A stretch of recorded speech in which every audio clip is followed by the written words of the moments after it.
Hi, and welcome to another episode of Money Talk, where we just don't talk about money. We also talk about the keys to success in business and in life. This week, we celebrated Martin Luther King Day. And I look back on a period of time when I was just a kid. I remember very clearly hearing, the alarm in people's voices. And we didn't have cell phones. We didn't have the kinds of things that we have today. We had radio where we heard announcements of things. But on that day, April 4th in 1968, when Martin Luther King was assassinated, and then 5 months later, Robert F. Kennedy Sr. were both assassinated. Now, the country had been reeling from a 1963 assassination of JFK. Where were you in the day that? But that year lived in infamy. In fact, it was referred to as the year that shattered America. And yet, 50 years later, after we understand that the year that shattered America, 50 years earlier, we find ourselves in a similar position. Now, in the 1968 two assassinations, the entire United States erupted in racial disputes and riots and fires and things that people were just absolutely upset about. And yet in 2020, here we go again. Have we learned anything? Have we not learned anything? Has our consciousness been risen to a point, or have we stagnated to a point where we need to get that consciousness going again? Well, we're going to talk about that today. We've got a really, really special guest today. Eva Medilek is going to join us, and I'm going to introduce her in just a second, but I really want to ask you to do two things. One, if you hear something in this program that really stands out to you, share it. Share it with other people. And if you'd like to be informed, please subscribe to this channel. The second thing is stay tuned. We'll be right back. Linda gave me the courage, the confidence to move forward. And after I was finished with Linda K's training, I was at the next level. It's Linda K. But when you trust that piece of you that says, I got something to give, I have something to say, you know you've got something to do. Get on your feet, shake your hands in the air. Welcome to the stage, Linda K. And as promised. Now, what does it take to attract and create more opportunities to be successful? Well, for me, it starts with total mindset. Now, as I was just saying, that mindset, that super consciousness that we have within ourselves to take ourselves to another level, you are what you think. Today, we have a special guest, and she's not just your regular coach. She's a high performance coach, an #1 best-selling author, international speaker, and cultural inclusivity, I can't even say it, inclusivity trainer. Please welcome to my stage, Eva Medilek. Hey, Eva. Doing my own applause. Hey, Linda, nice to see you. Oh my goodness. You have got quite a few titles, and I find it remarkable that, we as women, as many titles as we get, as many things as we achieve, do we feel like we've done enough? There's always that feeling of not enoughness in women and the imposter syndrome, which is different from men who have this bravado and less skill, and we have more skill and less bravado about it. I don't know. I guess it's the Mars Venus thing or something. But listen. I know we speak Venusian and they speak Martian. Yeah. But, there has to be that. It's not just men and women, is it? It's culture within our own culture.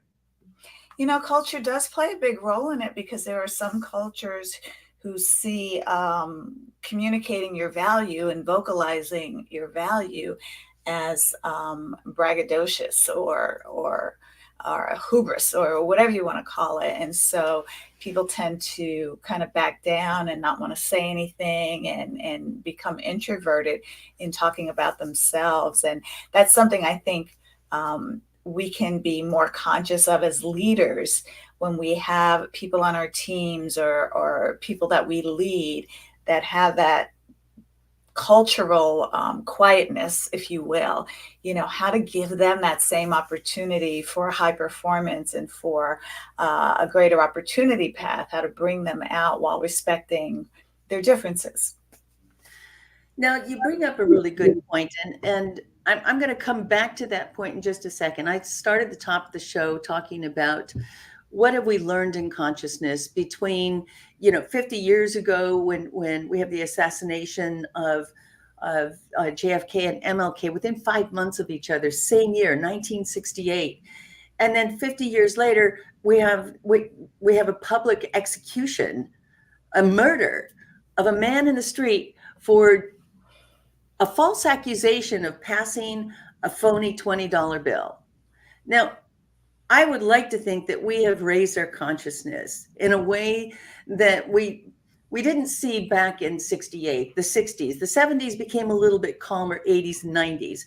But when I think about, societies that move forward, it really requires the collective consciousness of people. What do you think is going on? Why are we just not there? Well, I think America has so much shame around its history that they're not willing to talk about it. They're willing to sweep it under the rug, if you will. I mean, if you compare what happened in America in the 60s in the civil rights movement to what happened in Nazi Germany actually has, Germany now not commemorates, but memorializes what happened, and they are able to not only memorialize, Eva, they actually accepted it. They I know we're both looking for the same term, but they acknowledge publicly. They acknowledged it. They actually enacted reparations. They have memorials. Reparation was the word I was looking for.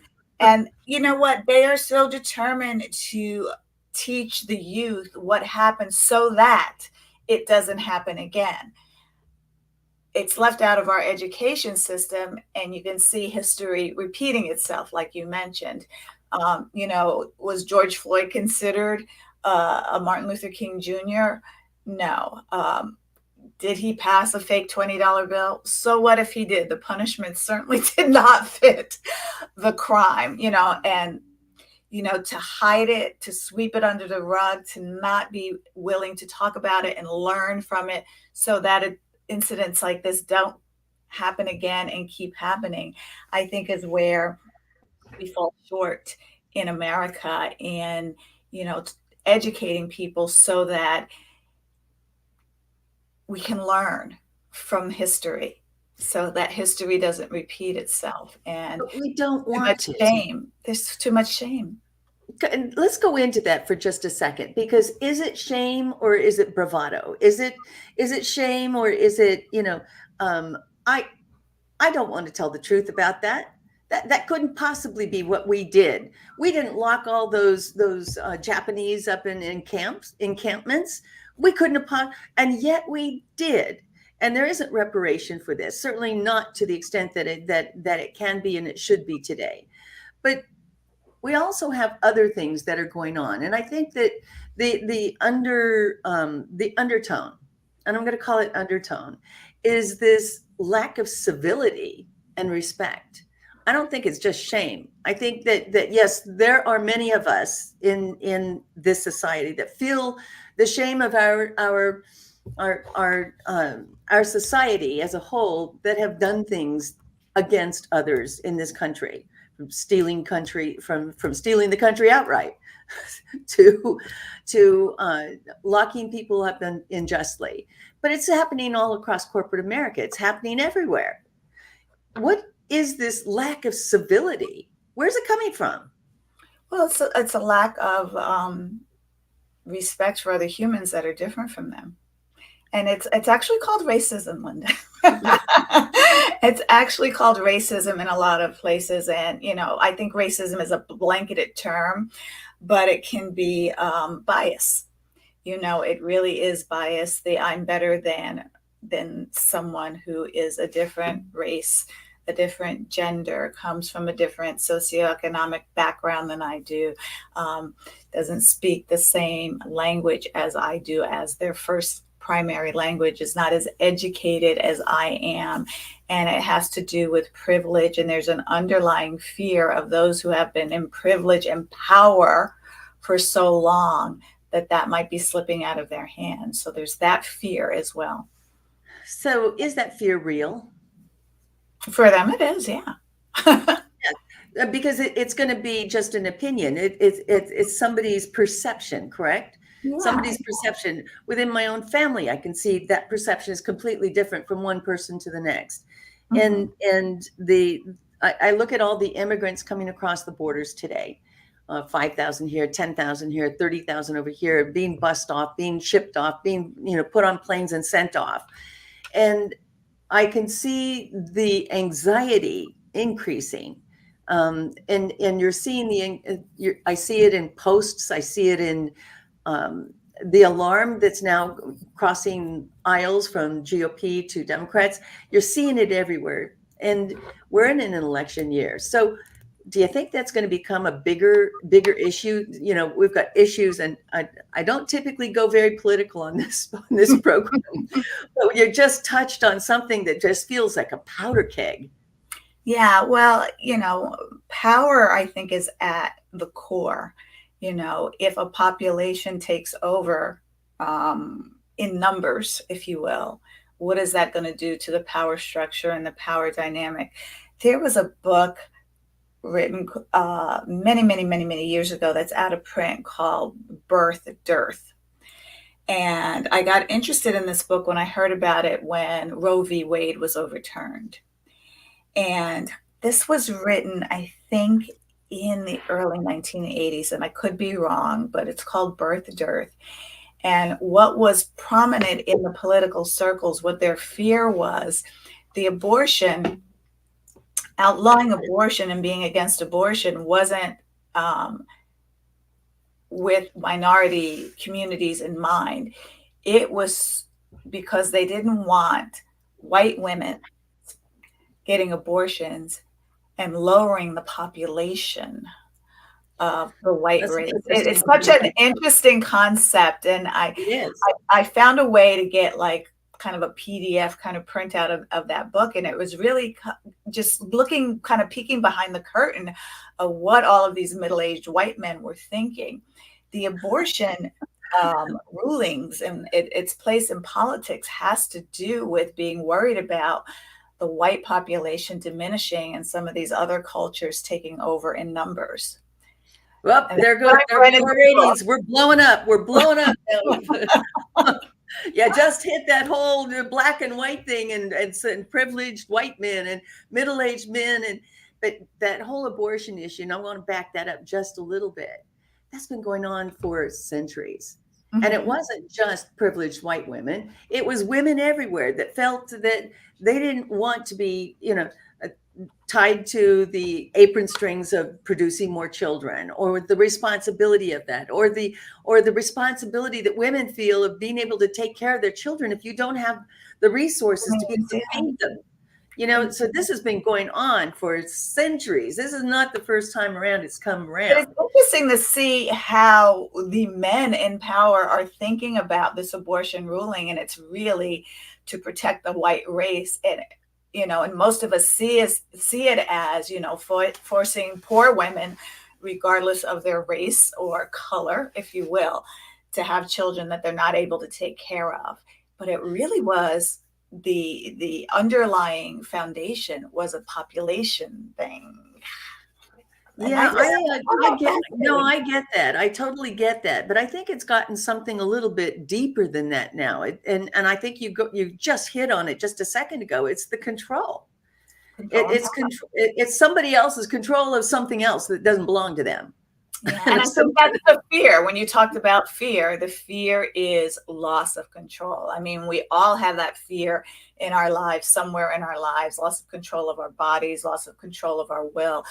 People in abusive relationships feel like they don't have control.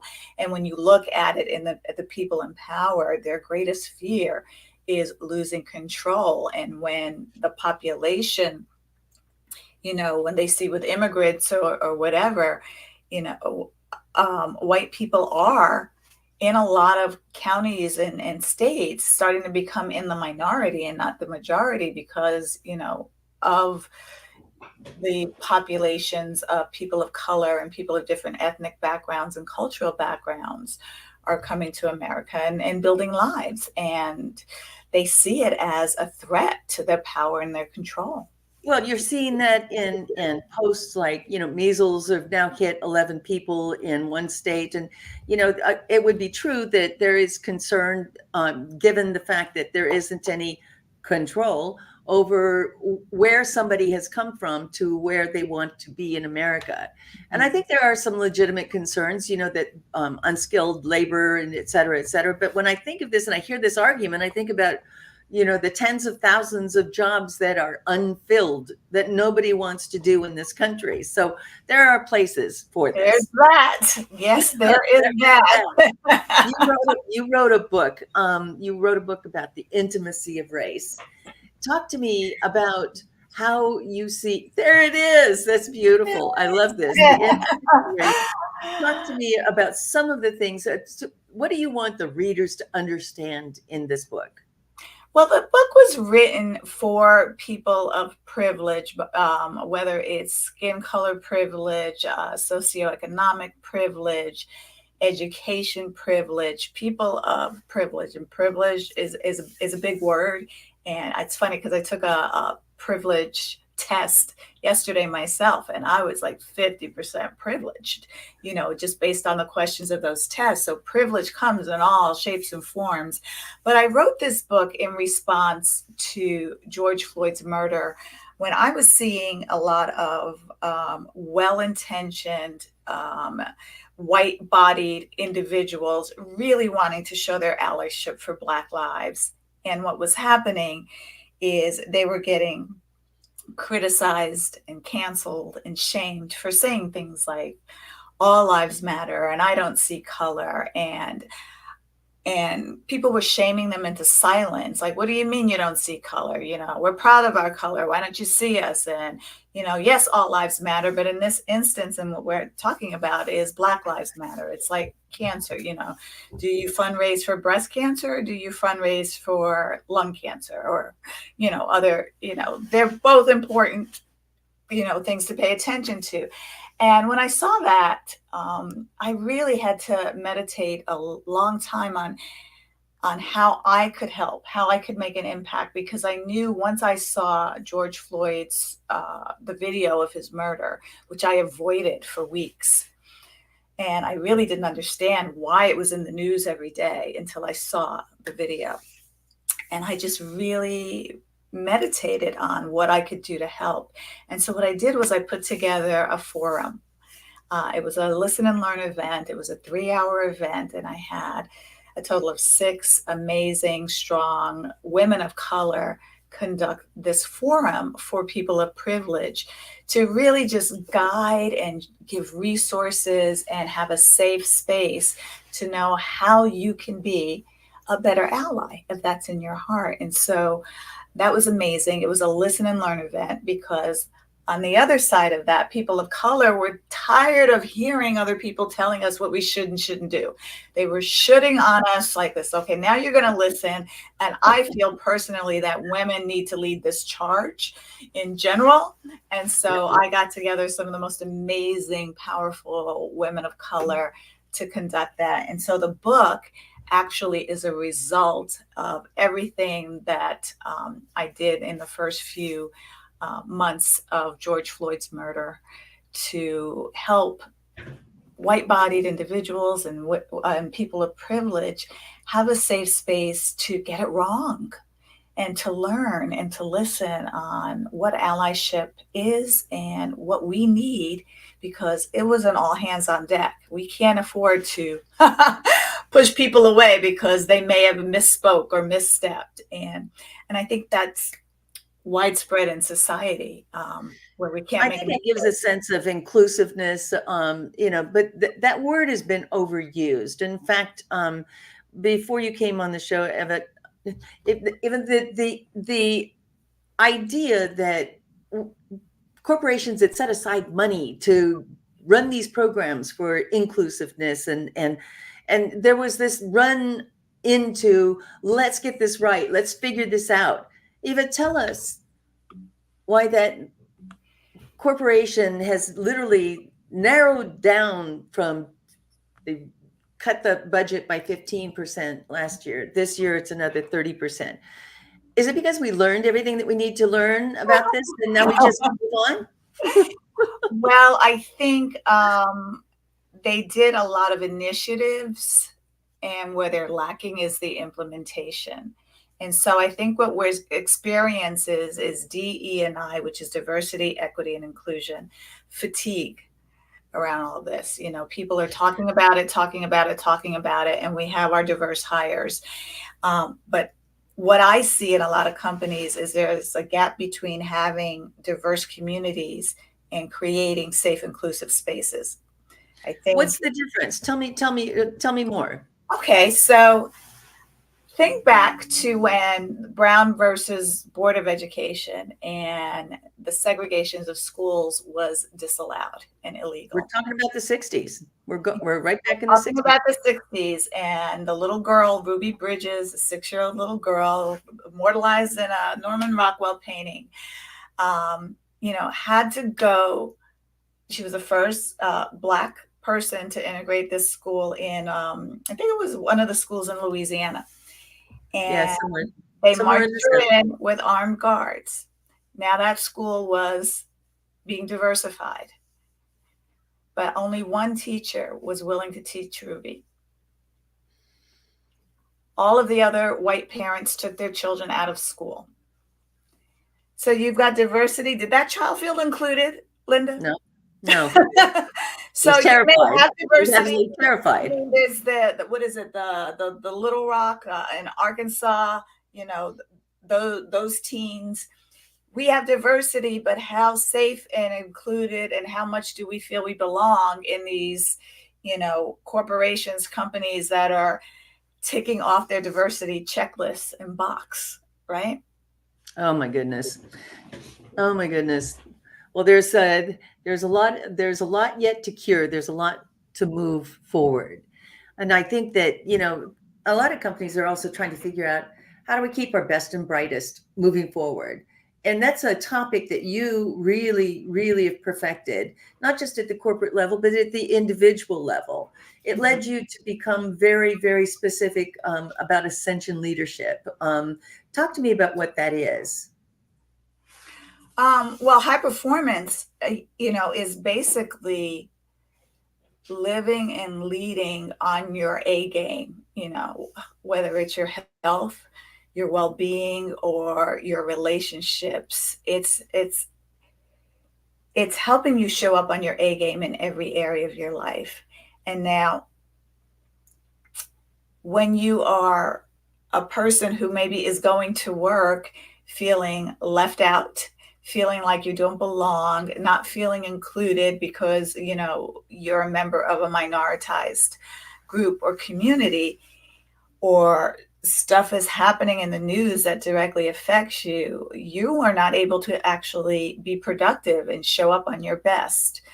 And so I think our companies and our leadership in our companies have the responsibility of creating environments where everyone can thrive, and not just people of privilege can thrive. And so when we talk about high performance, it's talking about habits and practices and principles that help you live and lead with your best foot forward. Wow, that's incredible. Talk to me, Eva, about being a cultural inclusivity trainer. What does that mean? How is that different from high performance? Well, I don't think it is, but I think people have separated. I don't think you can be a high performer and not have inclusivity, like intentional inclusivity, as a part of your life and your practice. And so when I teach people in my workshops what it takes to be an inclusive leader, what it takes to be an inclusive educator, what it takes to be inclusive in your communities, we're looking at a lot of things. And the number one thing is your communication skills, right? I mean, unconscious biases and microaggressions are something that minoritized communities have had to deal with forever. Eva, give And me a an lot of example of micro, whatever it is that you just. I'll give you an example. Okay. I'll go back to when I was pregnant with my first child. And I ended up in the hospital early in the pregnancy. And I went to this prestigious hospital in Long Island called Long Island Jewish Hospital.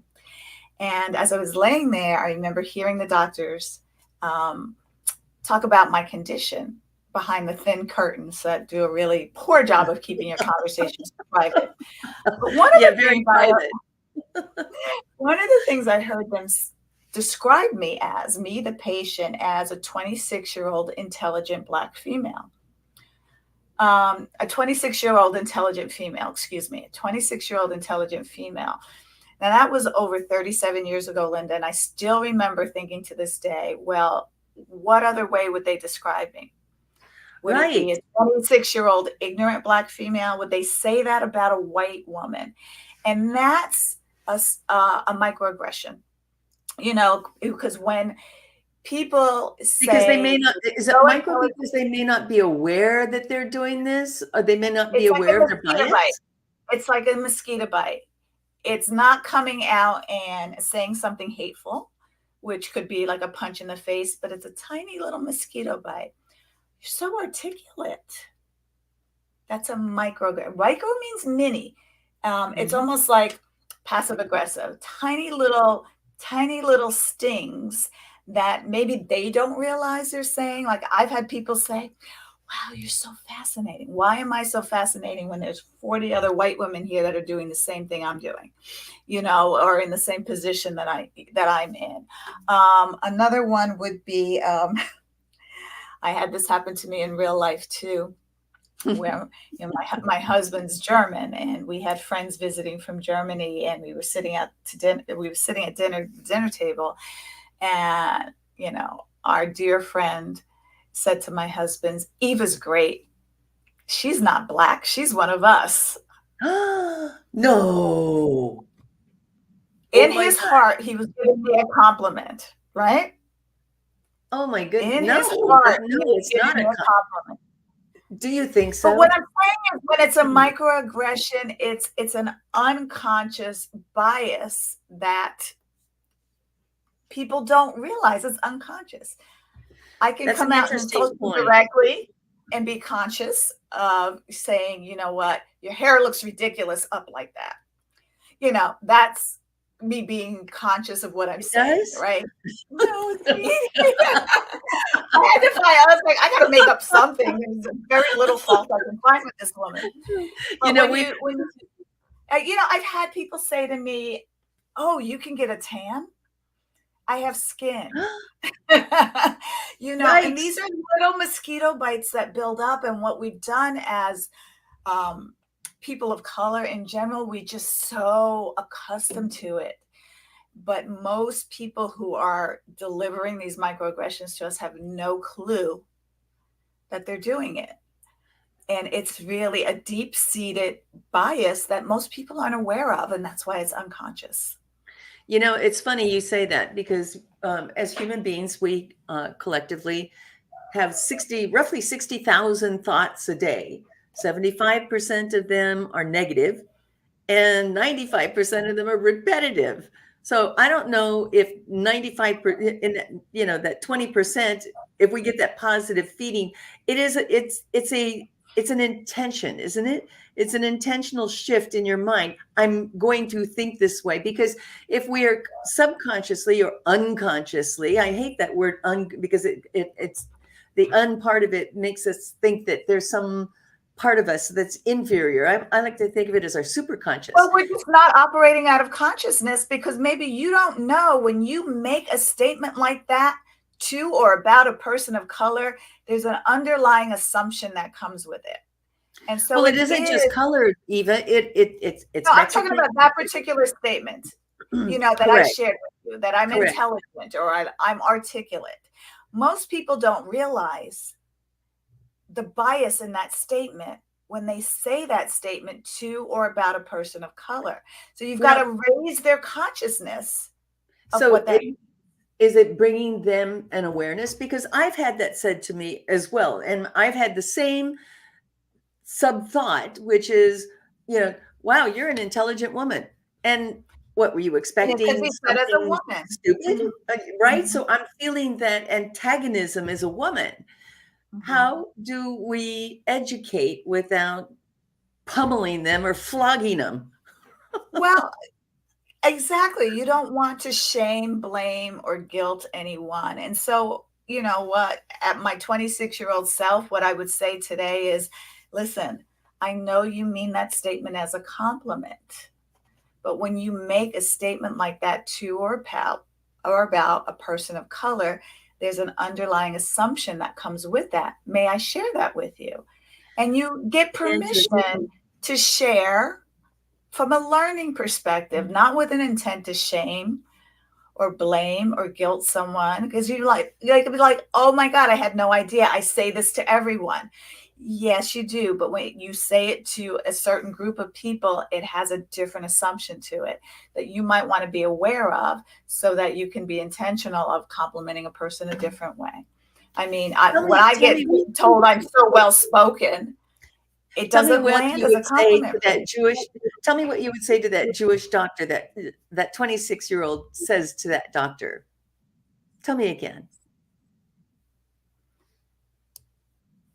Well, I would say I know you might mean that statement as a compliment, but when you make that statement to or about a person of color, there's an assumption that comes with it. And if I get permission to share, um, really because education was denied people of color all throughout slavery, we weren't allowed to learn to read or write. You know, our words, I mean, if you look at people, any older people that grew up in the South, that were a product of that, they're not articulate and their schooling is at a certain age, right? And so the underlying assumption is that people of color aren't normally articulate or intelligent. And so when you point that out, I mean, it even gets pointed out within the African American community within each other. You know, I've had people say to me, you talk white, you sound like a white girl. I mean, it goes both ways. So what I'm saying is it's not just one-sided, Well, really. and you can say things to your own culture that would never be tolerated between intercultures, right? Of course, of course. So you're right. It It's goes still both a ways. bias. It's still a bias. So the fact that I can speak English properly is surprising to white people, and it has another connotation to others within my own race. Kind of, who do you think you are? Trying to sound like, well, what does white sound like? You know, why? Because I can Right? speak English. Exactly. What does that sound like? Right? What does that mean? Oh my I mean, goodness. there's so many nuances, Linda, and you know, when somebody is willing to take the time to share a bias with you, you know, that you might not realize that you've had. I mean, I've had people say to me that, you know, white body people saying, "Ah, I was a target of a microaggression." I'm like, okay, tell me more. I just Right. get curious.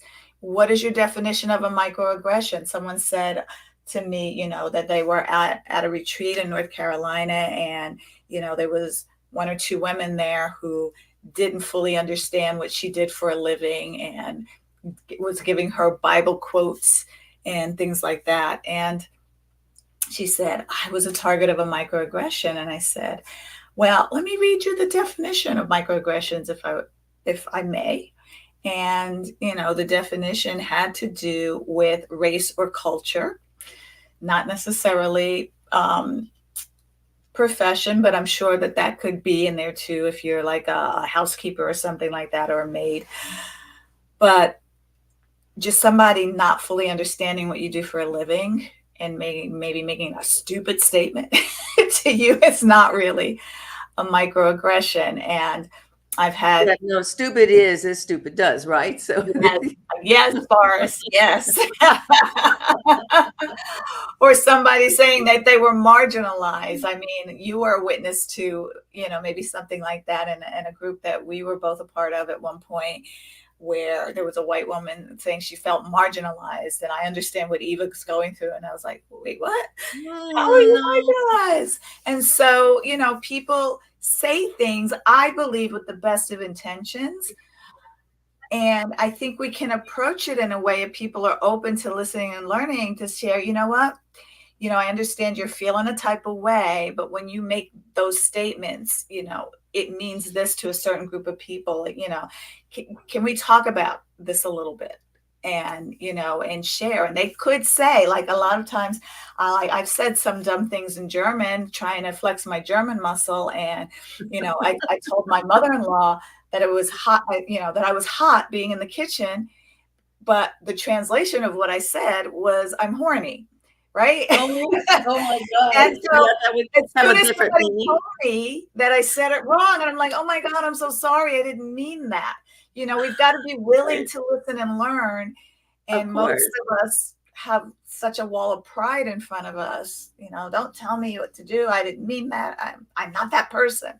Like, of course you're not. But Of course. once you know better, as Maya Angelou says, once you know better, you can do better. Isn't that the truth? Speaking of doing better, you also have some interest in, let's go talk about money, because that is the show after all. Yes. It's important for us as women to create a sense of independence, even if you have a significant other or have a spouse, that you know how this world works with money, how we function with money, and can we function without money? It isn't our issue or the question. The question is, how do you become more educated about money so that money isn't something that we're afraid of as women? Like, I don't have control over my money or my spending. When you understand, it's like learning a new language, isn't it? Yeah, they don't teach us this language in school. I really think we do our students a disservice not teaching them about money, how money works, how money flows, how money is leveraged, how money grows. I grew up with parents that said, get an education, get a good job, have a savings. Right. Get a job, save some money, then retire. Yeah, But exactly. this idea of passive income is not something that's lost on me. In fact, we both are very interested in this topic. It's called real estate. How did you get into real estate? How did you get into investing? What made you I get got there? into investing because on my 50th birthday, I was downsized from my job and I started interviewing at the age of 50. And it was the most humiliating experience in my life. And I said, there's no way I'm going to ever have my dream life working as an employee for someone else and just trading my time for money. And so I had to find a way where I did not have to go back to school and get another degree to learn another profession. And I started a series of events, just started doing and fell into learning about real estate and how I could create money, not only using other people's money, but create passive income streams, create, large capital gain streams to invest for long-term wealth where money is coming in when I'm sleeping, or at least it's supposed There to be. you go. So true. I advise new owners of property, whether they're in commercial or in residential. There are three components to their investment. One is the required savings that happens when you pay your mortgage, and the savings or the increase in your value that actually comes from the increase of value and the appreciation of the property. And then you get that other thing called income. Yeah. And the tax break, the tax advantages. Don't forget that. you want to make money and keep money. And so, the thing that I learned, I actually got my education through Robert Kiyosaki's, who wrote the book Rich Dad Poor Dad, his education company, and I ended up working for the company for a number of years as well. But what I learned is, as an employee, you make your money, you trade your time for your hard-earned money, your hard-earned time, and then the government takes out the taxes first and you live on the rest. But as a business owner, you make money, you spend, you invest in your business, and you spend. And what's left is what they tax you on. Because Yay! so instead of you make $100, you get taxed on that $100 first, and then you're forced to live off the rest. But as a business owner, if you make $100 and you spend 80 of it, you only pay taxes on the $20. And for me, that was like, Total eye opener. It's so empowering. It's so empowering. And of course, I work closely with my accountants to make sure everything I'm doing is legal and on the up and up. And this is what we're thinking of doing. And we do kind of our tax strategies for the year. But yeah, that simple thing was a game changer for me. And then when you do it in real estate, your tenants are paying your mortgage and your taxes and your insurance. And say that again. Say it again. We must say it again.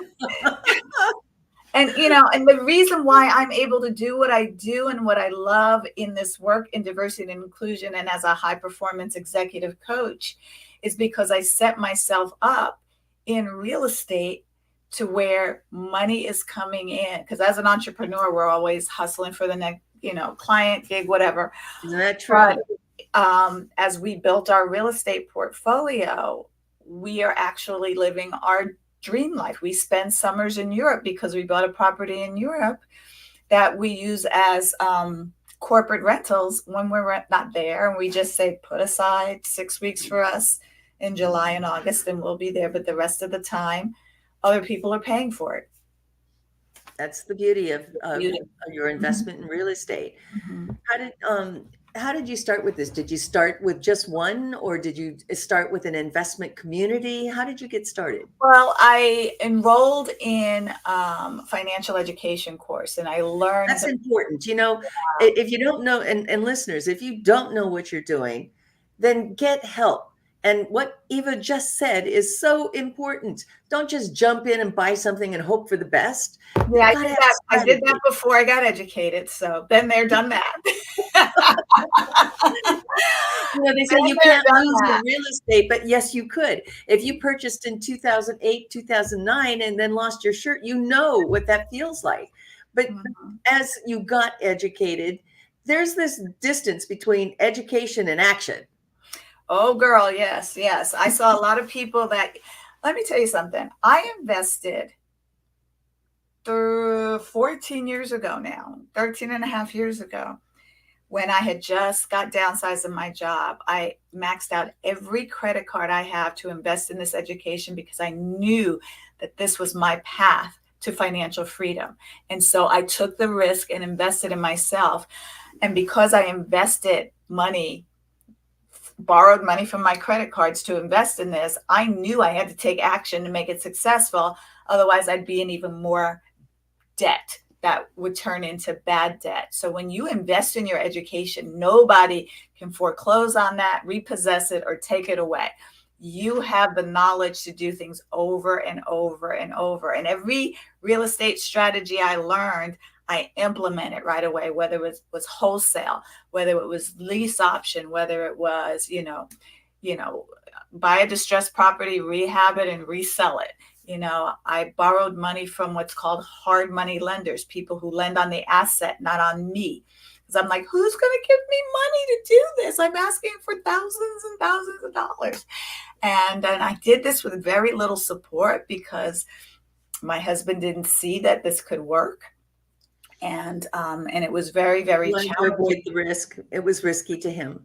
Well, but I felt that I was mitigating my risk by the education. But to me, it was just like, I can make this work. I have to make it work. And I'm not going to make it work by sitting here thinking about how I'm going to make it work. I have to go out and do. I have to make the phone calls. I have to build a team to help me. I can't do this alone.